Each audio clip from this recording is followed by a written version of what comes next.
দিনহাটায় একটি প্লাস্টিকের গোডাউনে আগুন লাগার ঘটনায় এলাকায় চাঞ্চল্য।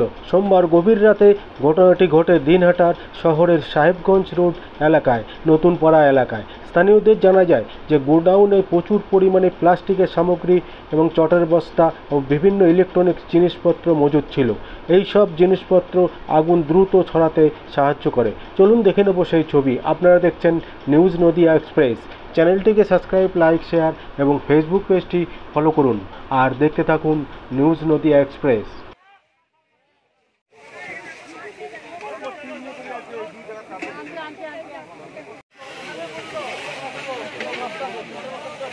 জল খাবে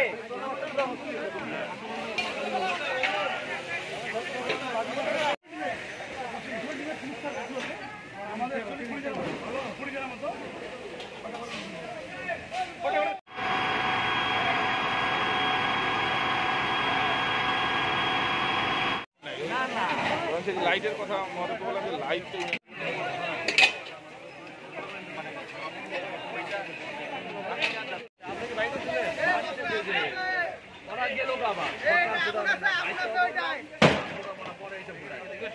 বাইরে পড়ে আছে। জল খাবে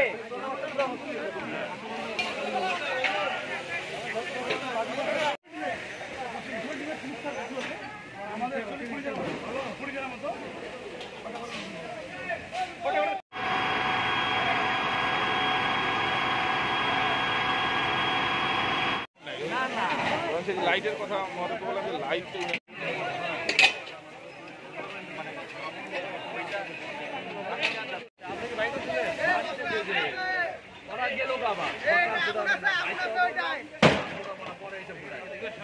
বাইরে পড়ে আছে।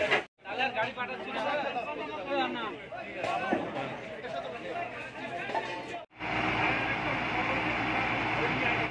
এখনো টাউনবাবু এখানে আছেন, পাড়ার লোক সবাই সহযোগিতা করে আজকে আগুনটাকে নিয়ন্ত্রণে আনা হয়েছে। গোডাউনের মালিক বলল সবার আগে আপনাকে জানিয়েছিলেন, তারপরে আপনি কি করেছেন? আমি প্রথমেই ফায়ার ব্রিগেডে ঠিক কল করিনি। ফায়ার ব্রিগেডের একজন স্টাফ আমাদের এলাকাতেই বাড়ি, আমি প্রথমেই তাকে ফোন করি, কারণ যাতে আমি ভেবেছিলাম ফায়ার ব্রিগেডে ফোন করতে হয়তো 2-4 মিনিট বেশি সময় লাগবে ফোন, তার থেকে আমি ওই স্টাফকে ফোন করেছি। যে স্টাফ অফিসে ফোন করে দ্রুত ব্যবস্থা করেছে বীরবল বর্মন, তিনি আগে এক্স আর্মিতে ছিলেন, এখন ফায়ার ব্রিগেডের কর্মরত, আমাদের এই 2 নম্বর বলেই বাড়ি, তাকে আমি করেছি। তারপর আমাদের মন্ত্রী উদয়ন গুহকে ফোন করেছি, মন্ত্রী মশাই সমস্ত ডিপার্টমেন্টে ইলেকট্রিক থেকে শুরু করে পুলিশ প্রশাসন সবাইকে বলে এবং নিজে তিনি এখানে এসে তদারকি করে আগুন কন্ট্রোলে এসছে। তারপরে তিনি এত পুজো ছেড়ে এখানে এসে আগুন কন্ট্রোলে হওয়ার পরে তিনি এখান থেকে, সবাইকে ধন্যবাদ। আজকে আমাদের এখানে একটা বড় ঘটনা ঘটে যেত সবার সহযোগিতা না থাকে। পাড়ার কালী পুজোর ছেলেরা পুজো ছেড়ে এখানে এসেছিল, আর সমস্ত কিছু বন্ধ করে সবাই পাড়ার ঝাঁপিয়ে পড়েছে।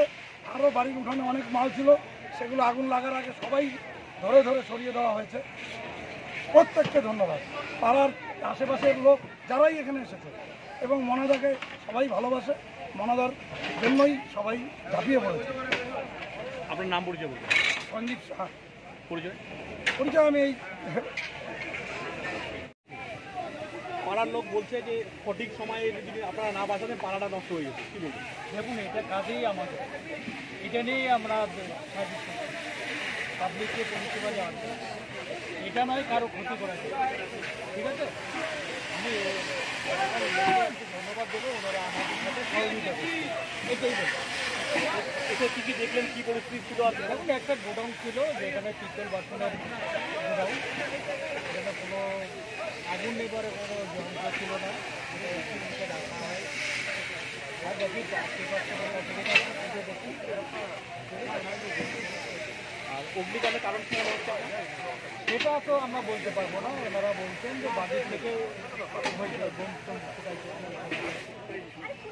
সম্ভবত হতে পারে। কতগুলো ইঞ্জিন এসেছে আর কতক্ষণ লেগেছে আপনাদের? দেখুন, প্রথম অবস্থায় আমরা দুটো নিয়ে আসছি, তারপরে জল শেষের দিকে অবশ্যই আর একটা জল ক্যারি করা আমার সবটি হচ্ছে জল। সে টোটাল 3টা ইঞ্জিন এসছে, ঠিক আছে? এখন পরিস্থিতি কম কমপ্লিট।